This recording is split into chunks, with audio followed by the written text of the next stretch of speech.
You've heard of MASH and All in the Family, but what about the amazing 1970s shows that time forgot? Let's uncover 10 hidden gems that changed television forever. NBC's The Oregon Trail set out to capture the rugged heart of 19th-century America.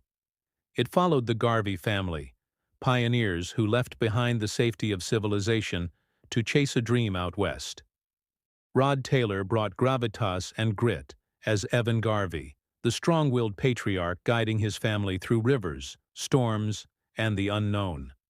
Andrew Stevens played his son Andy, a wide-eyed youth learning what survival truly meant on the trail. The show's authenticity stood out. Costumes were hand-sewn to match historical records.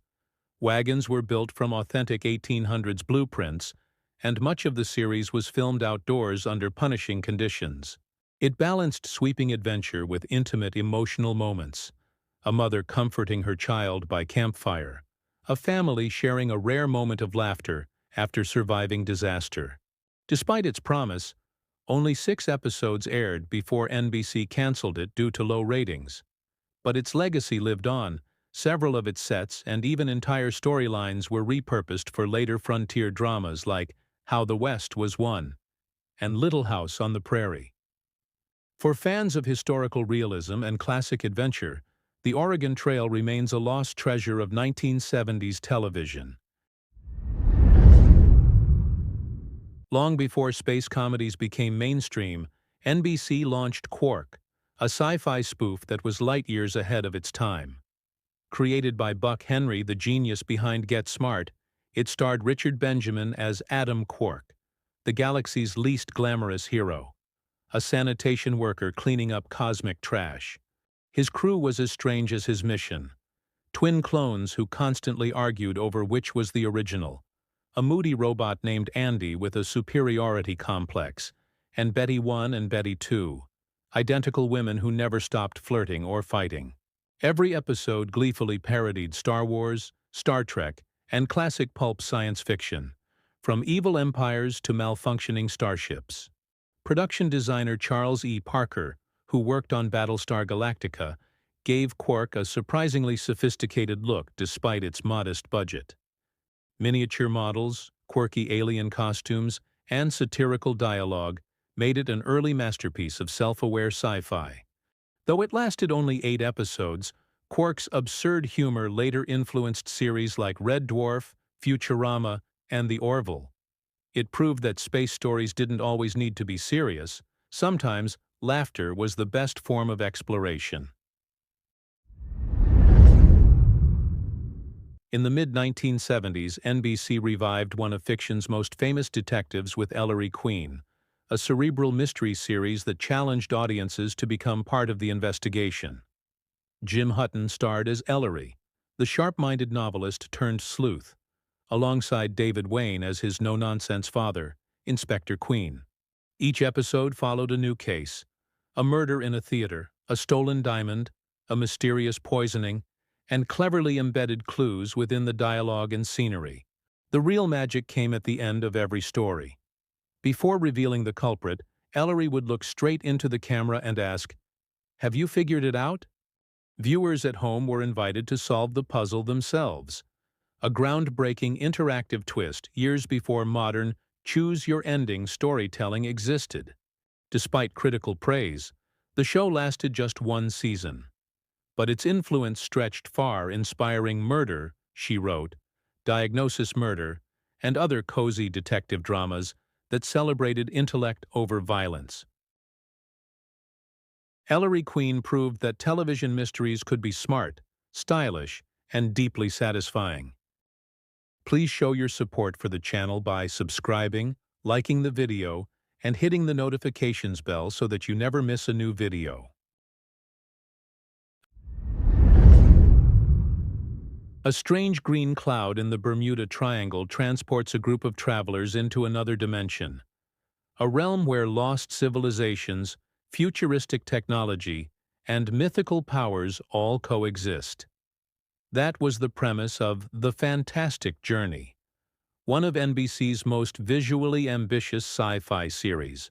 Starring Jared Martin as Varian, a man of science and reason, and Ike Eisenman as the gifted teenager Scott, the show combined adventure, philosophy, and science fiction into something truly unique. Each episode sent the group through new and surreal landscapes, cities run by psychic rulers, societies frozen in time, and jungles filled with ancient forces. The production made bold use of lighting, sound, and location filming, creating an eerie, dreamlike quality that captivated viewers. Despite its limited 10-episode run, it reflected the 1970s fascination with mysticism, alternate dimensions, and the search for higher meaning. The fantastic journey was short-lived, but its spirit lived on in shows like Lost and Sliders, which also explored strange worlds where time and reality collided. Comedy legend Mel Brooks brought his signature absurdity to medieval England with When Things Were Rotten, a madcap reimagining of Robin Hood and his merry men. Dick Gautier starred as a bumbling, overconfident Robin, with Dick Van Patten as a clueless Friar Tuck and Bernie Coppell as an outrageously over-the-top Alan Adale. Every episode delivered rapid-fire jokes, sight gags, and Brooks' trademark anachronisms, nights on telephones, musical numbers in castles, and running gags that broke the fourth wall. Some sketches even predicted humor later used in Robin Hood, Men in Tights almost 2 decades later. Though critics loved it, mainstream audiences didn't quite get the joke in 1975. After only 13 episodes, ABC canceled it. But in retrospect, When Things Were Rotten was revolutionary, one of the first TV comedies to combine slapstick, parody, and meta-humor into a single package. Produced by Jack Webb of Dragnet fame, Project U.F.O. gave a procedural twist to America's obsession with extraterrestrials. The show followed Air Force investigators William Gatlin, William Jordan, and Harry Fitz, Kasky Swaim, as they examined mysterious sightings across the country. Each episode was inspired by real reports from Project Blue Book, the U.S. Air Force's real investigation into UFOs. Viewers saw a mix of suspenseful reenactments, tense interrogations, and eerie visual effects recreating unexplained lights and saucers in the sky. The tone was serious, not sensational. Webb wanted to ground the show in realism, mirroring Dragnet's "just the facts" style. The closing tagline even reminded viewers that every case was based on actual government files. Running 2 seasons, Project U.F.O. offered audiences a sober, investigative look at the unknown and set the stage for later alien investigation dramas, including The X-Files. Before Patrick Duffy became America's favorite rancher on Dallas, he dove into stardom as Mark Harris, the man from Atlantis. Harris was a mysterious man with webbed hands and feet, superhuman swimming speed, and the ability to survive deep underwater. Rescued by a team of scientists after washing ashore, he joined their research foundation while searching for answers about his origins. The show combined science fiction with ecological awareness, exploring the dangers of pollution, deep-sea exploration, and the fragile balance of nature. Its underwater cinematography was groundbreaking for its time, filmed in massive tanks with custom-made camera housings to capture extended diving sequences. The series aired 17 episodes and 4 original TV movies, earning a dedicated fan base and cult status overseas. The Man from Atlantis wasn't just a sci-fi adventure, it was one of television's first shows to promote environmental consciousness through storytelling. Also known later as Black Sheep Squadron, this World War II adventure series starred Robert Conrad as real-life flying ace Greg "Pappy" Boyington. Set in the South Pacific, it followed a squadron of misfit pilots who defied military order, but delivered results where it mattered: in the air. The series combined thrilling aerial dogfights with moments of humor, camaraderie, and personal drama, Authentic aircraft were used in flight sequences, choreographed by stunt pilot Art Scholl, whose work brought realism and energy to every battle. Beyond the action, the show was about loyalty, about men who didn't fit the mold but found purpose through courage and brotherhood. Although it lasted just 2 seasons, Ba Ba Black Sheep developed a devoted following in syndication and influenced later military dramas like Tour of Duty and Jag. Based on James Gunn's novel The Immortals, this ABC series starred Christopher George as Ben Richards, a man whose blood held the secret to eternal youth. After a billionaire discovers Richard's gift, he becomes a fugitive, hunted by those who would kill to harness his blood. Each episode played out like a high-stakes chase, with Richards narrowly escaping capture while reflecting on the curse of immortality. The show mixed suspense, science fiction, and human drama, exploring deep questions. What would eternal life cost? Would it be a blessing or a burden?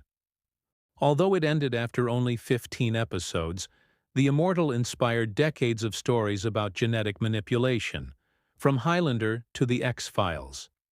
It was a show that dared to blend pulp adventure with moral philosophy, a rare feat for primetime TV. Few shows from the 1970s have had as much lasting influence as Kolchak, the Night Stalker. Darren McGavin played Carl Kolchak, a relentless Chicago reporter who uncovered the dark, supernatural secrets lurking in plain sight. From vampires and zombies to shapeshifters and demons, Kolchak faced monsters no one else believed in, all while battling skeptical editors and city officials who thought he was crazy. The show's tone was a perfect blend of journalism and supernatural horror, creating a tense, eerie atmosphere with clever writing and inventive special effects. Though it only lasted 1 season, Kolchak became a cult phenomenon. Its DNA runs through The X-Files, Supernatural, Fringe, and countless other shows that mix investigation with the unknown. Darren McGavin's wisecracking, trench-coated reporter became an archetype for generations of paranormal sleuths. These forgotten 1970s TV shows may not have lasted long, but their creativity, ambition, and storytelling courage helped shape the television landscape for decades to come. Do you remember any of these forgotten gems from the 70s? Leave a comment below and click on the link to watch another great video. Thanks for watching.